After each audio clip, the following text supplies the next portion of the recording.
আগামী 28 সালে পঞ্চায়েত ইলেকশন আমরা করতে পারবো কি পারবো না? আজকে যদি আপনি সিদ্ধান্ত না নিতে পারেন, আবার 28 সালে তৃণমূল কংগ্রেসের হারমাত বাহিনী আমাদের পঞ্চায়েত ইলেকশন করতে দেবে না। সিদ্ধান্ত নেবেন তো? যাক, এখানে উপস্থিত আজকে সবার সভাপতি সহ এখানে সমস্ত কংগ্রেস বন্ধুরা এবং আইএসএফ এর সমস্ত নেতৃত্বরা এখানে উপস্থিত আছে, সকলকে ধন্যবাদ জানাচ্ছি। সাথে সাথে আপনারা এত মানুষ এখানে সেই বিকাল থেকে হাজার হাজার মানুষ এখানে অপেক্ষা করছেন ভাইজানের জন্য, আপনাদেরকে আমরা আমাদের অন্তরস্থল থেকে ধন্যবাদ জানাচ্ছি। আপনারা আমাদের লড়াইয়ের সব থেকে শক্তি, আপনারা আমাদের লড়াইয়ের সব থেকে বড় অক্সিজেন। আপনারা আমাদের পাশে আছেন বলে আমরা এই লড়াই করতে পারছি। আপনারা আমাদের পাশে আছেন বলে নওশাদ সিদ্দিকী বিধানসভায় গিয়ে 293টা বিধায়কের বিরুদ্ধে একা লড়াই করছে। আজকে একটা খুশি সংবাদ শুনবেন। আজকে বসিরহাট উত্তর বিধানসভায় একটা র্যালি ছিল। র্যালিটা 25 কিলোমিটারের উপরে র্যালি হয়েছে। খোলাপোতা থেকে শুরু হয়েছে, আমদানি সিরাজপুর পর্যন্ত র্যালিটা চলেছে। কিন্তু এই পুরো 25 কিলোমিটারই লোক ছিল। আজকের দিনেই বসিরহাট উত্তর বিধানসভা সংযুক্ত মোর্চা জিত হয়েছে। আজকের দিনেই বসিরহাট উত্তর বিধানসভা জিত হয়ে গিয়েছে। এই আপনারা যারা আছেন, আপনারা তো কেউ র্যালিতে যাননি, ওখানে যারা ছিল সব নতুন লোক, ওখানকার স্থানীয় লোক। সুতরাং আমরা ভাড়া করা লোক নিয়ে খেলি না, আমরা খেলি আমাদের ঘরের লোক নিয়ে, তাই তো নাকি? যাক, আপনাদের সামনে বলবো, খুব অল্প সময় দুটো একটা কথা বলবো। আপনারা অনেকক্ষণ ধরে আমাদের এই সভা শুনছেন, আমাদের বক্তারা মূল্যবান বক্তব্য দিয়েছেন। আমি শুধুমাত্র আপনাদের কাছে দুয়া ও আশীর্বাদ দিতে এসেছি। আমি আপনাদের কাছে দুয়া আশীর্বাদ দিতে এসেছি। এই আমার চ্যালেঞ্জ তো, আমার বাড়ি কোথায় জানেন তো? আমার বাড়ি বেকি দেবরাজপুরে, এখান থেকে 3 কিলোমিটার দূরে, জানেন তো? আচ্ছা, আপনারা এখানে উত্তর বিধানসভায় আপনারা এখানে শাসক দলের প্রার্থী আছে, তার বাড়ি কোথায় জানেন? এই উত্তরপ্রদেশের বাড়ি। এই আপনারা তাকে ভোট দিয়ে ছিটিয়ে আপনাদের লাভটা কি হবে? এই উত্তরপ্রদেশে আপনাদের যদি কোনোদিন কোনো কাগজের প্রয়োজন হয়, কোনো বিধায়কের যদি দরকার হয়, এই আপনারা উত্তরপ্রদেশে যেতে পারবেন? যেতে পারবেন। এখান থেকে 1.5 কিলোমিটার 3 কিলোমিটার দূরে আমার বাড়ি। আপনারা ডাকার আগে আমি আপনাদের কাছে হাজির হব। কারণ আমার লিডার নওশাদ সিদ্দিকী, আমার আদর্শ নওশাদ সিদ্দিকী, আমি নওশাদ ভাইয়ের আদর্শিত। সুতরাং নওশাদ ভাই যেভাবে মানুষ টাকার আগে মানুষের কাছে পৌঁছায়, আমি আপনাদের সামনে কথা দিয়ে যাচ্ছি, আপনারা টাকার আগে আপনাদের কাছে পৌঁছাবো। আপনি গিয়ে আমার বাড়ি অপেক্ষা করতে হবে না আপনাকে। আর একটা জিনিস বলি, শাসক দলের কতটা দুর্দিন সময় চিন্তা করেন। বসিরহাট উত্তর বিধানসভায় শাসক দলের কি যোগ্য কোনো লিডার ছিল না? বসিরহাট উত্তর বিধানসভায় কোন শাসক দলের যোগ্য ব্যক্তি ছিল না? যদি থেকে থাকে তাহলে কেন শাসক দল উত্তরপ্রদেশ থেকে একজন এনে বসিরহাট উত্তর বিধানসভার পবিত্র মাটিকে অপবিত্র করছে? এই জানেন, উত্তরপ্রদেশ ভারতবর্ষের মধ্যে একমাত্র রাজ্য যে রাজ্যে সবথেকে বেশি দাঙ্গা হয়। মুসলমানদেরকে দেখে পিটিয়ে দিনের বেলা মারে। সংখ্যালঘু সম্প্রদায় দলিত আদিবাসীকে দিনের বেলা পিটিয়ে মারে। আপনারা সবাই দেখেছেন তো, সোশ্যাল মিডিয়ায় খবরে দেখেছেন তো। তাহলে আমরা যে উত্তরপ্রদেশ দাঙ্গার রাজা রাজ্য হলো উত্তরপ্রদেশ, সেখান থেকে একজনকে এখানে ক্যান্ডিডেট করেছে টাকার বিনিময়ে। সে আপনাদের সঙ্গে ব্যবসা করতে এসছে, কোটি কোটি টাকা দিয়ে প্রার্থী হয়েছে বসিরহাট উত্তর বিধানসভায়। আগামী দিনে 5 বছরের উন্নয়নের টাকা সেটা উন্নয়ন না করে সে ব্যবসার ইনভেস্ট যেটা করেছে তার 10 গুণ তুলে নিয়ে ফিরে যাবে। আপনারা মেনে নেবেন?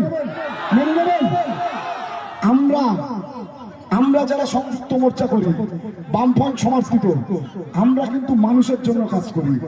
একটা জিনিস দেখেন, নওশাদ সিদ্দিকী সংযুক্ত মোর্চা আজও পর্যন্ত নওশাদ ভাই বলেন যে আমি কিন্তু আইএসএফ এর বিধায়ক না, আমি সংযুক্ত মোর্চার বিধায়ক। আজও পর্যন্ত নওশাদ ভাই বলেন। মমতা বন্দ্যোপাধ্যায় সেই একটা বিধায়ক নওশাদ সিদ্দিকীকে হারানোর জন্য সমস্ত শক্তি ভাঙড়ে প্রদর্শন করছে। মমতা বন্দ্যোপাধ্যায় তিনি রাজ্যের 3 বারের মুখ্যমন্ত্রী, তিনি একজন বোমবাদা ব্যক্তিকে, নটোরিয়াস ক্রিমিনালকে বলছেন আমার ডানা। বুঝতে পারছেন তো? বলছেন আমার ডানা। হিউম্যান রাইটস বলছে নোটোরিয়াস ক্রিমিনাল যে ভাঙনের প্রার্থী হয়েছে তাকে জেতানোর জন্য, নওশাদ ভাইকে হারানোর জন্য উঠে বলে লেগেছে। আমি এখানে আমাদের যেসব সংখ্যালঘু সম্প্রদায়ের ভাইরা আছে তাদের কাছে আমি একটা প্রশ্ন জিজ্ঞাসা করব। আচ্ছা ভাই, আপনারা একবারও আপনাদের নেতাদের কাছে জিজ্ঞাসা করেছেন, আপনাদের উচ্চতর নেতৃত্ব যারা আছে জিজ্ঞাসা করেছেন, এই ৭৭টা বিজেপির এমপি এমএলএ আছে, ৭৭টা বিজেপির এমএলএর বিরুদ্ধে আপনার মুখ্যমন্ত্রী কি পদক্ষেপ নিয়েছে? একবারও ৭৭টা বিজেপি এমএলএর বিরুদ্ধে তাদেরকে হারাতে হবে, তাদের বিরুদ্ধে র্যালি, তাদের বিরুদ্ধে সমাবেশ এই একবারও করেছে? একবারও করেনি। ওখানে ভাঙড়ে নওশাদ ভাই হারানোর জন্য মাননীয় গিয়েছেন, আজকে আবার ভাইপো গিয়েছে, যেভাবে হোক নওশাদ ভাইকে হারাবে। আরে আপনারা বলুন তো, নওশাদ সিদ্দিকীকে হারাতে পারবে? নওশাদ সিদ্দিকীকে হারাতে পারবে? বাংলার আমি বলি ২৯৪টা সিটের মধ্যে বাংলার যদি কোনো এক ব্যক্তি, কোন লিডার, কোন রাজনৈতিক নেতা সব থেকে বেশি পপুলারিটি যদি থেকে থাকে তার নাম নওশাদ সিদ্দিকী। মমতা বন্দ্যোপাধ্যায় আপনি নয়, আপনি নয়, তার নাম নওশাদ সিদ্দিকী। আপনি যদি আপনার পুরো ক্যাবিনেট লাগিয়ে দেন তবু নওশাদ ভাইকে হারাতে পারবেন না। এটা আমরা গর্বের সাথে বলতে পারি। নওশাদ ভাইয়ের মতো একটা লিডার আমরা পেয়েছি। আমরা যারা খেটে খাওয়া মানুষ, আমরা যারা সংযুক্ত মোর্চা করি, আমরা যারা পিছিয়ে পড়া মানুষ, আমরা গর্বিত নওশাদ ভাইকে লক্ষাধিক ভোটে জিতিয়ে ভাঙড় থেকে আবার বিধানসভায় পাঠাবে। ঠিক কিনা? এইবার আপনি আসি, আমার তৃণমূল কংগ্রেসের বন্ধুরাও আমার বক্তব্য শুনছেন, তেনাদের উদ্দেশ্যে বলবো, আচ্ছা ভাই, ওয়াকফ সম্পত্তি সম্পর্কে জানেন তো? ওয়াকফ সম্পত্তিটা হলো আমাদের বাপ-দাদাদের রেখে যাওয়া সম্পত্তি, যে সম্পত্তিটা আল্লাহর নামে দান করা হয়। ওই সম্পত্তির উপরে মসজিদ, মাদ্রাসা, ঈদগাহ তৈরি করা হয়। এই বিজেপি দাঙ্গাবাজ সরকার আমাদের তৃণমূল কংগ্রেসের বন্ধুরা আমাদেরকে বলে যে আমরা নাকি বিজেপির বিটি। আমি তৃণমূল কংগ্রেসদেরকে বলবো, ভাই আপনারা বিজেপির বিরুদ্ধে স্টেপ কি নিয়েছে? আপনার মুখ্যমন্ত্রী মমতা বন্দ্যোপাধ্যায় এই কথাটা বলার ক্ষমতা আছে যে বিজেপি পশ্চিমবাংলায় দাঙ্গা করতে এসছে, পশ্চিমবাংলায় দাঙ্গাবাজ সরকার। আমরা বলছি বিজেপি ভারতবর্ষের মধ্যে যদি কোনো রাজনৈতিক দল থাকে, দাঙ্গাবাজ রাজনৈতিক দল থাকে, তার নাম বিজেপি। আমাদের আসমান আর জমিন, আমাদের আদর্শ, বিজেপির আদর্শ আসমান আর জমির পার্থক্য। আপনি যতই চেষ্টা করেন না কেন বিজেপির সঙ্গে মিশিয়ে দেওয়ার, একমাত্র পশ্চিমবাংলায় যদি বিজেপির বিরুদ্ধে কোনো রাজনৈতিক দল লড়াই করতে পারে সেটা সংযুক্ত মোর্চা।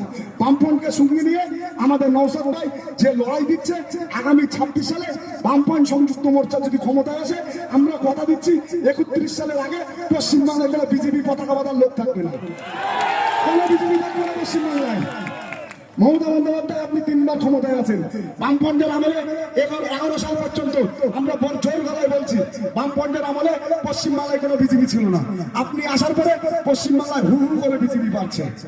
সুতরাং ওয়াকফ বিল বিজেপি সরকার নতুন আইন তৈরি করলো, মমতা বন্দ্যোপাধ্যায় বললো যে এই আইন আমি মানি না।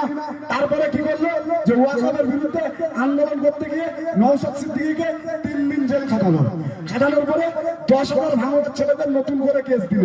কেস দেওয়ার পরে মুর্শিদাবাদে গিয়ে যখন পুরো মুর্শিদাবাদটা গরম, সেখানে গিয়ে মমতা বন্দ্যোপাধ্যায় ভাষণ দিচ্ছে কি আপনারা ওয়াকফ নিয়ে আন্দোলন করবেন না, ওয়াকফ নিয়ে আন্দোলন করতে হলে দিল্লি যাও, ওয়াকফ নিয়ে আন্দোলন করলে আমার থেকে খারাপ আর কেউ হবে না। এই আপনারা বলতে পারবেন না যে ওয়াকফ আমাদের বাপ-দাদা রেখে যাওয়া সম্পত্তি, ওয়াকফ আমাদের মসজিদ, ওয়াকফ আমাদের মাদ্রাসা, যদি ওয়াকফ নিয়ে আন্দোলন করতে দিল্লি যেতে হয় আপনার ভোটটা এবার বিধানসভার জন্য দিল্লি গিয়ে নেন। এই বলতে পারবেন না ভোটটা দিল্লি গিয়ে নেন, আপনি কেন পশ্চিমবাংলায় ভোট চাইতে আসছেন? সুতরাং আমি আপনাদের বলি, ঠিক সেই সময় মমতা বন্দ্যোপাধ্যায় 5 দিন আগে সেই ওয়াকফ আইনকে মেনে নিলে প্রত্যেকটা ডিএমকে, এসডিওকে চিঠি করলো যে 5 দিনের মধ্যে সমস্ত ওয়াকফ সম্পত্তি উমিদ পোর্টালে অ্যাপ্লাই করার জন্য। এবার আপনি বলেন পশ্চিমবাংলায় ৭৫,০০০-এর উপরে ওয়াকফ সম্পত্তি আছে, 5 দিনের মধ্যে কোনোদিন কাগজপত্র তৈরি করা সম্ভব? উমিদ পোর্টালে অ্যাপ্লাই করতে গেলে ৪৫টা কাগজ লাগে, 5 দিনের মধ্যে কোনোদিন করা সম্ভব না। তাহলে তার মধ্যে 10% ওয়াকফ সম্পত্তি উমিদ পোর্টালে আপলোড হয়েছে, বাকি 75%-এর মধ্যে কিন্তু 65% হয়নি। আজকে মমতা বন্দ্যোপাধ্যায় ক্ষমতায় আছে, কালকে যখন মমতা বন্দ্যোপাধ্যায় এই বিজেপি আসার রাস্তাকে সহজ করবে, বিজেপি যখন ক্ষমতায় চলে আসবে, তখন কিন্তু আপনার গ্রামের যে মসজিদটা আছে, আপনার গ্রামের যে মাদ্রাসাটা আছে, বুলডোজার দিয়ে ভেঙে দেবে। আপনি হয়তো ভাবছেন যে আমরা এখানে সব মুসলিম সম্প্রদায়ে বাস করি, কি সংখ্যালঘু সম্প্রদায়ে বাস করি, এখানে কিভাবে ভাঙবে। আমি আপনাদেরকে বলছি, সামান্য এসআইআর নিয়ে গত কয়েকদিন আগে আপনারা দেখেছেন মালদায় একটা আন্দোলন হয়ে যখনই একজন অ্যাডভোকেটকে অ্যারেস্ট করা হয়, তখন মমতা বন্দ্যোপাধ্যায় এসে বললেন যে আমার সিআইজি অ্যারেস্ট করেছে। এখন তিনি তখন ক্যাডিটটা নিলেন। তারপরে আমাদের বসিরহাট উত্তর বিধানসভায়, আমাদের বিহিপুর পঞ্চায়েতে, কুচুয়া পঞ্চায়েতে, বিহিপুর 5 নম্বর বুথে শুধু 350 নাম্বার দিয়েছে। দেখে সংখ্যালঘু সম্প্রদায়ের নাম্বার দিচ্ছে। এবার আপনি বলুন, যখন আন্দোলন করা শুরু হলো, প্রত্যেকটা আন্দোলনকে রুখে দিল। আমরা আইনকে সম্মান জানি, কিন্তু মুখ্যমন্ত্রী যখনই প্লাস পয়েন্ট নেওয়া দরকার, তখন বলছে আমার সিআইডি করেছে। তাহলে আমি আপনাদের কাছে প্রশ্ন করছি, এসআইআরটা যেটা করলো মুখ্যমন্ত্রী, 90,000 কর্মী দিল, 90,000 কর্মী দিয়ে দেখে সংখ্যালঘু সম্প্রদায়ের নামকে বাদ দিল। আমি মেনে নিলাম যে এসআইআর করাচ্ছে কেন্দ্র সরকার, কিন্তু কেন্দ্র সরকার তো উত্তরপ্রদেশ থেকে, বিহার থেকে এখানে কর্মী নিয়ে আসেনি। কর্মী তো নিয়ে এসছে আপনার রাজ্য থেকে। তাহলে আপনার রাজ্য কর্মীরা স্কুটিনি করার পরে কেন বসিরহাট উত্তর বিধানসভায় 97,000 নাম হিয়ারিং এ ডাকা হয়েছিল? আজকে বসিরহাট উত্তর বিধানসভায় প্রায় 35,000 নাম ভোটার লিস্ট থেকে নাম বাদ দিয়েছে। প্রত্যেকটা বৈধ ভোটার, এদের জন্য লড়াই করবে কি? মমতা বন্দ্যোপাধ্যায় পুরো হিয়ারিং শেষ, সম্পূর্ণ কাজ, এসআইআর সম্পূর্ণ কাজ শেষ, তারপরে তিনি সুপ্রিম কোর্টে গেলেন। একমাত্র নওশাদ সিদ্দিকী সর্বপ্রথম সুপ্রিম কোর্টে কেস করলেন যে এসআইআর যদি হয় সম্পূর্ণভাবে একটা বৈধ ভোটার বাদ দিয়ে ভোট করলে চলবে না। এর জন্য কিন্তু কেসটা নওশাদ ভাই করেছে। এইবার আমি ওয়াকফের দিকে ফিরে আসি। ওয়াকফ আইন মমতা বন্দ্যোপাধ্যায় মেনে নেওয়ার পরে প্রত্যেকটা জায়গায় ওয়াকফের সম্পত্তিগুলো আস্তে আস্তে আপলোড করা শুরু হলো। এইবার আপনাদেরকে বলছি, যে মসজিদে আপনি নামাজ পড়েন, তৃণমূল কংগ্রেসের বন্ধুদেরকে বলছি, যে মসজিদে আপনি নামাজ পড়েন, যে মাদ্রাসায় আপনার সন্তান পড়ে, সেই মাদ্রাসায় আমারও সন্তান পড়ে, সেই মসজিদে আমরাও নামাজ পড়ি। আমরা যখন মসজিদে নামাজ পড়তে যাই, কোন রকম ভাবে কে কোনো রাজনৈতিক দল করে আমরা কিন্তু দেখি না। মসজিদটা হলো আল্লাহর ঘর, সেই হিসেবে আমরা মসজিদে নামাজ পড়তে যাই। আপনি বলুন, আমাদের এখানে তৃণমূল কংগ্রেসের বন্ধুরা এখানে যারা আছে, পঞ্চায়েত মেম্বার, প্রধান, বিধায়কতে শুরু করে এমপিতে শুরু করে যত তৃণমূল কংগ্রেসের নেতৃত্বরা আছে, আপনি বলুন যে কোনোদিন ওয়াকফ নিয়ে আপনার এই শরৎনগর বাজারে একটা পদসভা পর্যন্ত করেছে? যে মমতা বন্দ্যোপাধ্যায় যে বিল মেনে নিয়েছে, আমাদের মসজিদগুলো আগামী দিনে কেড়ে নেবে, আমাদের এই মসজিদ কেড়ে নিলে আমরা মানবো না, এর বিরোধিতা করেছে? একটা ব্যক্তি কিন্তু, একটা লিডার কিন্তু বিরোধিতা করেনি। আর আপনি মারা যাওয়ার পরে যে কবরস্থানে কবরস্থ হবেন, তার জন্য নওশাদ সিদ্দিকী লড়েছে। নওশাদ সিদ্দিকী যখন লড়েছে, তখন কিন্তু কে তৃণমূল করে, কে বিজেপি করে, কে আইএসএফ করে, কে সিপিএম করে, কে কংগ্রেস করে, কারোর দেখেনি। নওশাদ সিদ্দিকী লড়েছে সম্পূর্ণ ওয়াকফ সম্পত্তি নিয়ে। সর্বপ্রথম পশ্চিমবাংলা থেকে সুপ্রিম কোর্টে যে কেস করে থাকে, তার নাম নওশাদ সিদ্দিকী। এই আরেকটা কথা বলি, ওয়াকফ তো গেল, নওশাদ ভাই লড়ছে। এই মমতা বন্দ্যোপাধ্যায় একটা বক্তব্য দিয়েছে, শুনেছেন? যদি আপনাদের জানলা পরিমাণ ইমান থাকে, আপনারা বুকে হাত দিয়ে বলুন তো, মমতা বন্দ্যোপাধ্যায় আগে বলেছে যে গীতা শেষ হবে। এই গীতা শেষ হবে, আমরা প্রত্যেকটা ধর্মগ্রন্থকে সম্মান করি, প্রত্যেকটা ধর্মগ্রন্থকে সম্মান করি, কিন্তু আমি আমার ধর্মগ্রন্থ মানি। আমি কোনোদিন অন্য ধর্মগ্রন্থকে আঘাত করি না। মমতা বন্দ্যোপাধ্যায় বললো গীতা শেষ হয়ে যাবে, উন্নয়ন শেষ হবে না। এই গীতা কোনোদিন শেষ হবে? আমার হিন্দু ভাই বোনেরা যারা আছেন, গীতা কোনোদিন শেষ হবে? আচ্ছা, তারপরে কি বললো? যে কোরআন শেষ হবে, তারপরেও আমার উন্নয়ন শেষ হবে না।